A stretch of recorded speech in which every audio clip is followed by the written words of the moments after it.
வணக்கம். நம்ம சேனலுக்கு தொடர்ந்து ஆதரவளித்துக் கொண்டிருக்கும் நல்ல உள்ளங்களுக்கு நன்றி. அதாவது டெல்லி தேர்தலில் முந்துவது யார், அதை தாண்டி இப்போ நிலவரம் என்ன, இன்றைக்கி இருக்கக்கூடிய சூழ்நிலையில் இந்த பஞ்சாப்லேருந்து வந்த மைக்ரேன்ஸ் அவங்க யார் பக்கம் சாயிறாங்க, ஈஸ்ட் உத்தரப்பிரதேசத்திலிருந்து வந்தக்கூடிய மக்கள் யார் பக்கம் சாயிறாங்க, ஏற்கனவே ஊடுருவக்காரர்கள் அப்படின்னு கெஜ்ரிவால் சொன்னது அந்த மக்களிடையே ஒரு பெரிய அதிருப்தி ஏற்படுத்தியிருக்கு.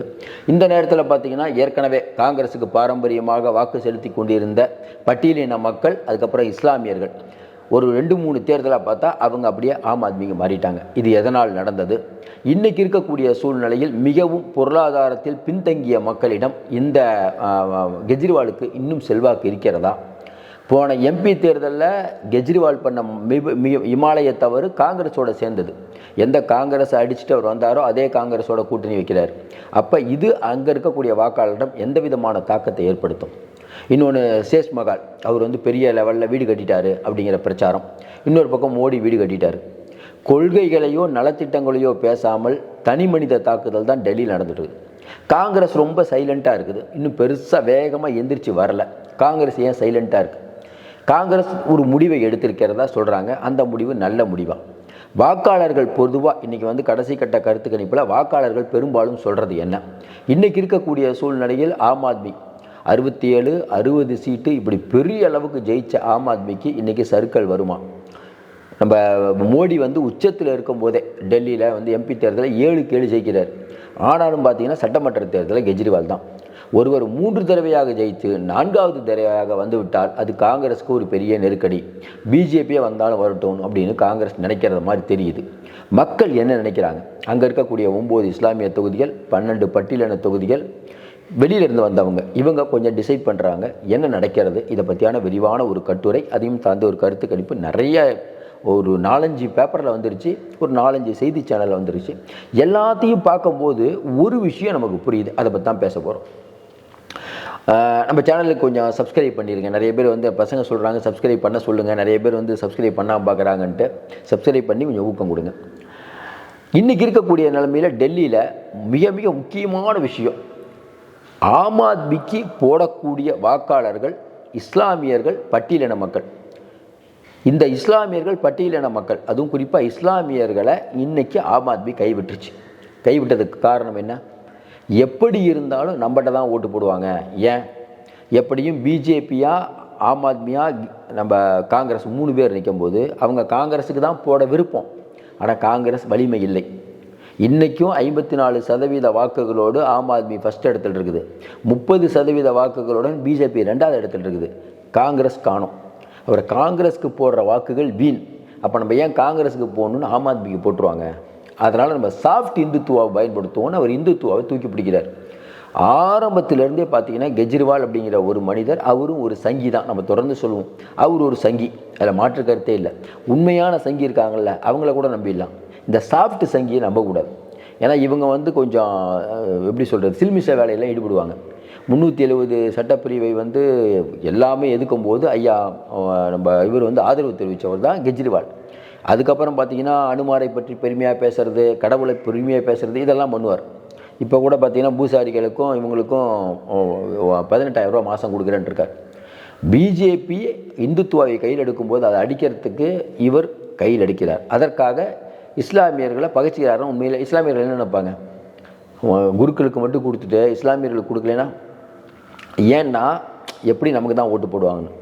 இப்போ இதில் என்ன விஷயம்னா, இஸ்லாமியர்கள்ட்ட பேசும்போது அங்கே ஏற்கனவே அவங்களுடைய வாக்கு வங்கிங்கிறது காங்கிரஸ் மேலே நல்ல அபிப்பிராயம், அதில் மாற்று கருத்தில். இஸ்லாமியர்கள் 9 சீட்டு காங்கிரஸ், அதில் மாற்று கருத்தில். அங்கே மக்கள்கிட்ட பேசும்போது எதிர்வலிக்குது. என்னென்னா மக்கள் இப்போ பார்க்குறாங்க இந்த நேரம் அவங்களுடைய நிலப்பை என்னென்னா, காங்கிரஸ் ஜெயிக்கிற மாதிரி இருந்தால் காங்கிரஸ் போட்டு விட்ருவாங்க, அதில் மாற்று கருத்தே இல்லை.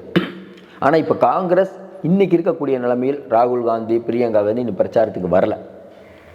ஆனால் காங்கிரஸ் பார்த்திங்கன்னா பல இடங்களில் அவங்கவுங்க பாக்கெட்டில் பல தலைவர்கள் இருக்காங்க. இப்போ நம்ம ஷீலா தீட்சித்துடைய பையன் ஜெயிப்பாருன்னா கொஞ்சம் கஷ்டம்தான், ஏன்னா அவர் எழுத்து நிற்கிற கேண்டிடேட் அந்த மாதிரி. ஆனால் பார்த்திங்கன்னா கிராமத்தில் ஒரு 7-8 கிராமத்தில் பார்த்திங்கன்னா செல்வாக்கான ஒரு 4-5 பேர் நிற்கிறாங்க. இப்போ அந்த ஏரியாவில் அவங்க ஜெயிப்பாங்க. காங்கிரஸ் ஜெயிக்கக்கூடிய விஷயம், காங்கிரஸ் எந்த அளவுக்கு ஜெயிக்குதோ அது ஆம் ஆத்மிக்கு பிரச்சனை. அப்போ தொங்கு சட்டசபை வந்தாலும் வரலாம். இன்றைக்கி காங்கிரஸுடைய வியூகம் தான் இந்த தேர்தலில் பெருசாக பேசப்படும். பிஜேபி, ஆம் ஆத்மி ரைட், காங்கிரஸ் ஜெயிக்க போகிறதில்ல, மெஜாரிட்டி ஆட்சியெல்லாம் முடிக்காது. ஆனால் காங்கிரஸ் அப்படிங்கிற ஒரு கட்சி வேகமாக பிரச்சாரத்தை தொடங்கினால் அது பிஜேபிக்கு பெரிய சிக்கலை ஏற்படுத்தும். காங்கிரஸ் என்ன முடிவு எடுத்திருக்குது? காங்கிரஸ் ஒரு முடிவு எடுத்துருக்காங்க, ஆம் ஆத்மி வேணாம், பிஜேபி வந்தாலும் பரவாயில்ல. ஏன்னா ஆம் ஆத்மி லைட் நம்ம கூட இருந்து லைட் சங்கியாக இருக்காங்க, அதுக்கு ஸ்டேட் சங்கியுடைய மோதிடலாம். இது இவரை நம்ப முடியாது. இவரை வந்து ஆம் ஆத்மியை விட்டுட்டோம்னா ஹரியானாவிலேருந்து அப்புறம் பக்கத்தில் குஜராத்து, மத்திய பிரதேசம் இங்கெல்லாம் கட்சியை வளர்க்கும், பெருசளவுக்கு நமக்கு டஃப் கொடுக்கும். அதனால் வேணான்னு நினைக்கிறாங்க. மக்கள் கருத்துன்னு ஒன்று எடுத்திருக்காங்க. அந்த மக்கள் கருத்து என்ன சொல்கிறாங்கன்னா, ஏற்கனவே அவருக்கு மிகப்பெரிய பலமாக இருந்த பொருளாதாரத்தில் பின்தங்கிய மக்கள் இருக்காங்களா, அவங்கக்கிட்ட கொஞ்சம் இமேஜ் சரிஞ்சிருக்குது. ஏன்னா மின்சாரம், குடிநீர் நிறைய விஷயத்தை இலவசமாக கொடுக்குறாரு. அதையும் தாண்டி கெஜ்ரிவால் பண்ண முக்கியமான விஷயம் என்னென்னா, பொருளாதாரத்தில் கீழே இருக்கவங்களுக்கு நிறைய இலவசத்தை கொடுத்து 2012 வரும்போது நிறைய இலவசத்தை கொடுத்து அவங்கள தன்னுடைய ஓட் பேங்காக மாற்றி வச்சிட்டார். இந்த ஓட் பேங்க் ஏற்கனவே காங்கிரஸ்ல இருந்த ஓட் பேங்கை அவர் எடுத்துட்டார். அது வந்து இப்போ காங்கிரஸ்லேருந்து பறித்த ஓட்டுகள், அது வந்து முக்காவாசி தான் விழும், காவாசி போயிடும். அது வந்து ஆம் ஆத்மிக்கு ஒரு இடி. ரெண்டாவது, இஸ்லாமிய வாக்குகள் பட்டியலின தொகுதியில் 12 இவர்கள் எல்லாம் இந்த அம்பேத்கர் மேட்டரை பெரிய அளவுக்கு எடுத்துட்டாரு ராகுல் காந்தி இந்தியா ரீதியில். அப்போ கொஞ்ச நேரம் அசந்துட்டார் கெஜ்ரிவால், அதுக்கப்புறம் தான் வராரு. ஆனாலும் இன்றைக்கி பட்டியலின மக்கள்கிட்ட ராகுல் காந்தி தான் சூப்பர் ஸ்டார். அப்போ பட்டியலின மக்கள் ஒரு 12 தொகுதி, இஸ்லாமியர்கள் ஒரு 9 தொகுதி, இதே பார்த்தீங்கன்னா 20 தொகுதிக்கிட்ட வருது. அப்போ 70ல் 20 அப்படிங்கிறது பெரிய விஷயம். அந்த இந்த 20ங்கிறது பிஜேபிக்கும் கிடைக்காது, ஆம் ஆத்மிக்கும் கிடைக்காது. காங்கிரஸ் சரியாக வேலை பார்த்தாங்கன்னா கண்டிப்பாக கிடைச்சிடும். இதான் இன்றைக்கி இருக்கக்கூடிய நிலைமை. பொதுமக்கள் அதான் சொல்கிறாங்க. சரி, இது ஒரு பக்கம் போயிட்டு இருக்கும்போது அடுத்து முக்கியமான விஷயம் என்ன ஃபேக்டர், பஞ்சாப்லேருந்து வந்தவங்க அவங்களில் பார்த்தீங்கன்னா எப்பயுமே அவங்க வந்து கொஞ்சம் வந்து பிஜேபிக்கு ஆதரவாக இருப்பாங்க. அவங்க அந்த மக்களிடம் கூட இன்றைக்கி பிஜேபியோடைய செல்வாக்கு அதிகரிச்சிருக்குன்னு சொல்கிறாங்க. அவர்கள் அப்படியே ஓட்டு போடுவாங்க. அடுத்து யூபியில் ஈஸ்ட் யூபியிலேருந்து வந்தவங்க அவங்க பார்த்தீங்கன்னா இப்போ முதல்லாம் பார்த்தீங்கன்னா ஈஸ்ட் யூபியிலேருந்து வந்தவங்கலாம் பார்த்தீங்கன்னா ஓரளவுக்கு காங்கிரஸ் பேஸாக இருந்தாங்க.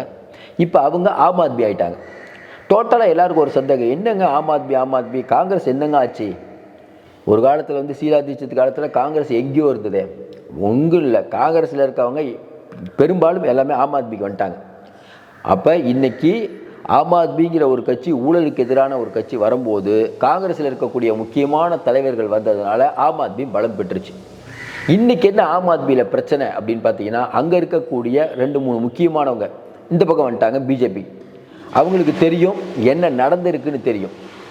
அதையும் தாண்டி இன்றைக்கி இருக்கக்கூடிய சூழ்நிலையில் ஆம் ஆத்மிக்கு இன்னொரு மிக முக்கியமான ஒரு பிரச்சனை என்னென்னா, அவங்க கொள்கை ரீதியாக தடிமாறி போனது. கொள்கை ரீதியாக என்ன தடிமாறி போனது? இன்றைக்கி இருக்கக்கூடிய சூழ்நிலையில் ஆம் ஆத்மி அப்படிங்கிற ஒரு கட்சி ஏற்கனவே காங்கிரஸ் எதிர்ப்புன்னு வந்து அந்த காங்கிரஸ் எதிர்ப்பை கைவிட்டுறது ஒன்று. அதையும் தாண்டி இன்றைக்கி ஆம் ஆத்மி அப்படிங்கிறது ஊழலுக்கு எதிரான கட்சி அப்படின்னு சொன்னீங்க. ஆனால் இன்றைக்கி மதுபான ஊழலில் மனீஷ் சிசோடியாலேருந்து சஞ்சய் சிங்லேருந்து பெரும்பாலான தலைவர்கள் உள்ளே போயிட்டு வராங்க. அப்போ கெஜ்ரிவால் மீதான ஒரு நம்பகத்தன்மை குறைஞ்சிருக்கானா? கண்டிப்பாக குறைஞ்சிருக்குது. ஏழைகளின் பங்காளன், அதாவது வந்து அண்ணா ஹசாரே வச்சு ஒரு பெரிய இயக்கமாக ஆரம்பித்து வந்த கெஜ்ரிவாலுடைய இன்றைக்கி இருக்கக்கூடிய நிலவரம் அப்படின்னு பார்த்தீங்கன்னா, அந்த நிலவரம் அப்படிங்கிறது மிக மோசமாக தான் இருக்கிறது. ஏன்னா கெஜ்ரிவால் அவர்கள் பழைய கெஜ்ரிவால் இல்லை அப்படிங்கிற ஒரு விஷயம் இன்றைக்கி இருக்கக்கூடிய மக்கள்கிட்ட பெரும்பாலும் எடுபடுது. இன்னும் முக்கியமான விஷயம், இன்றைக்கி இருக்கக்கூடிய சூழ்நிலையில் பார்த்தீங்கன்னா, காங்கிரஸ் அப்படிங்கிற ஒரு கட்சி இப்போ பொதுமக்கள்கிட்ட கேட்கும்போது பொதுமக்கள் என்ன சொல்கிறாங்க, காங்கிரஸ் நல்ல கட்சி தாங்க, கெஜ்ரிவால் ஏதோ பண்ணுவார்னு நினச்சோம், ஆனால் பெருசாக பண்ணல, ஆனால் வந்து ரொம்ப மோசம்னு சொல்லலை. அப்போ இன்றைக்கி இருக்கக்கூடிய 70 சட்டமன்றத்தில் இவங்க சொல்கிற கணக்கு படுத்தா ரொம்ப நெக் டு நெக் ஃபைட். அதாவது என்னென்னா, அந்தளவுக்கு ஈஸியாக ஜெயிக்க முடியாது. நெக் டு நெக் ஃபைட் அப்படின்னு இருந்தாலே பிஜேபிக்கு அது சாதகம். எல்லாருக்கும் தெரியும், நெக் டு நெக் ஃபைட் வந்தாலே பிஜேபி சாதகம். கடைசி நேரத்தில் பிஜேபி எதையும் செய்யும். இன்றைக்கி இருக்கக்கூடிய சூழ்நிலையில் கெஜ்ரிவாலுக்கு இருக்கக்கூடிய ஒரே ஒரு நம்பிக்கை, இஸ்லாமிய பட்டியலின வாக்குகள் அவருக்கு போகுங்கிற நம்பிக்கை. அந்த நம்பிக்கையை காங்கிரஸ் உடைத்தால் கண்டிப்பாக கெஜ்ரிவால் வீழ்வார். இதுதான் இன்றைக்கி இருக்கக்கூடிய நிலவரம். அதையும் தாண்டி இன்னொரு மேட்ரு, இப்போ கெஜ்ரிவால் அவர்களை பற்றி இன்றைக்கி இருக்கக்கூடிய நிலவரம் என்ன? ஒரு காலத்தில் இருந்த கெஜ்ரிவால் இப்போ இல்லை, முதல் விஷயம். இன்னொன்று, அங்கே இருக்கக்கூடிய அதாவது என்னென்னா ட்ரேடர்ஸ், அந்த ட்ரேடர்ஸ் மத்தியில் பிஜேபிக்கு எழுச்சி எப்பயுமே இருக்கும், இப்போ இன்னும் அதிகமாகிடுச்சு. பணக்காரர்கள் மத்தியில் பிஜேபிக்கு ஒரு பெரிய ஒரு நம்பிக்கை கொடுத்துருக்காங்க. இன்னொன்று, மோடி அப்படிங்கிற ஒரு பிம்பம் வந்து எடுபடுமா எடுபடாதாங்கிறதெல்லாம் தாண்டி அவங்க என்ன நினைக்கிறாங்கன்னா, எந்த காங்கிரஸை கேவலமாக திட்டி வந்தாரோ அந்த கெஜ்ரிவால் மாறிட்டார், எந்த ஊழலுக்கு எதிராக வந்த கெஜ்ரிவால் மாறிட்டார். ஷீலா தீட்சித் 10 ஏசி யூஸ் பண்ணுறாங்கன்னு சொன்ன கெஜ்ரிவால் வீட்டில் இன்றைக்கி 300 ஏசி இருக்குது. அப்போ ஏழை பங்காளன்னு சொல்லிட்டு இருக்கக்கூடிய இவருடைய இமேஜ் உடஞ்சி போச்சு. இவர் மட்டும் இல்லாமல் இவர் கட்சிக்காரங்க எல்லாருமே தப்பு பண்ணுறாங்க. வெளியில் ஆம் ஆத்மி மாறிடுச்சின்னு வேற சொல்கிறாங்க. ஏன்னா இன்னொன்றுங்க, மக்களுக்கு எப்பயுமே ஒரு 2-3 இதான் போனால் சலிப்பு இருக்குது. அதில் இன்றைக்கி இருக்கக்கூடிய சூழ்நிலையில் இந்த சஞ்சய் தேசாவை நிற்க வச்சுருக்காங்க காங்கிரஸ். பெரும்பாலான மக்களிடையே ஒரு குழப்பமான மனநிலை தான் ஆகுது. எந்த கருத்துக்கு நீ பார்த்தாலும் குழப்பமான மனநிலை. அந்த அளவுக்கு ஈஸியாக ஜெயிக்க முடியாது. டெல்லி அரசியலில் நல்லா தெரிஞ்சவங்களுக்கு தெரியும், படித்தவர்கள் நிறையாக இருக்கக்கூடிய தொகுதி சிந்திச்சு வாக்களிப்பாங்க. ஏன்னா அவங்க அந்த சிந்தனை அப்படிங்கிறது இன்னைக்கு கெஜ்ரிவாலுடைய வார்த்தை அப்படிங்கிறது தடுமாறிட்டாருங்கிற கோபம் அவங்ககிட்ட இன்னும் இருக்குது. அப்போ இது எல்லாம் சேர்ந்து காங்கிரஸ் வேகமாக ஒருவேளை பிரச்சாரத்தை ஆரம்பித்தால் கண்டிப்பாக நம்ம கேட்கும் போது காங்கிரஸ் ரொம்ப தெளிவாக இருக்காங்கன்னு சொல்கிறாங்க. இந்த தடவை காங்கிரஸ் கொஞ்சம் வேகமாக தான் வேலை பார்க்க போகிறாங்க. எனக்கு 10 நாள் இருக்கேன், 10 நாள் போதும் டெல்லியை சுற்றி வந்துடலாம். அதுவும் இல்லாமல் ராகுல் காந்தி இந்த நட யாத்திரை ஒன்று போடுறங்கிறார். அதெல்லாம் போனால் இன்னும் கொஞ்சம் அப்புறம் ஓட்டு இருக்குதுங்க காங்கிரஸுக்கு. வேகமாக வளர்ப்பது காங்கிரஸ் ஜெயிக்குன்னு தெரிஞ்சால் மக்கள் ஓட்டு போட்டு கேண்டிடேட் நல்ல கேண்டிடேட் தான் போட்டிருக்காங்க. ஏன்னா ஆள்களம்பெல்லாம் நல்ல கேண்டிடேட் தான், அவங்களாம் நல்ல ஏரியாவில் தான் நிறுத்தி வச்சுருக்காங்க. நம்ம ஏற்கனவே சொல்கிற மாதிரி உள்ளூரில் செல்வாக்கானவங்க தான் போட்டிருக்காங்க. அதனால் மோடிக்கு இடியை இறக்கி விட்டோம், பிஜேபி ஜெயிக்கும். ஒன்று தான், டெல்லியோ வேறு எந்த இடத்துலையோ பிஜேபி ஜெயித்தாலும் ஒன்று தான், அது ஆம் ஆத்மி ஜெயித்தாலும் ஒன்று தான். 2 சங்கிகள் தான். எந்த சங்கி ஜெயித்தாலும் சரி தான். அதுக்கு நம்ம பொதுமக்கள் இல்லை பெரிய சங்கியை ஜெயிக்கிட்டோம், இந்த மைல்டு சங்கி வேணான்னு முடிவெடுத்தாலும் எடுக்கலாம். நம்ம கேட்குற வரைக்கும் இன்றைக்கி இருக்கக்கூடிய நிலைமையில் பிஜேபி கொஞ்சமாக அப்பர் ஹேண்ட் எடுத்துகிட்டே வராங்க. ஏன்னா இவருடைய கெஜ்ரிவாலுடைய பலவீனம் என்னங்கிறத அவங்க டக்குன்னு புரிஞ்சுட்டாங்க.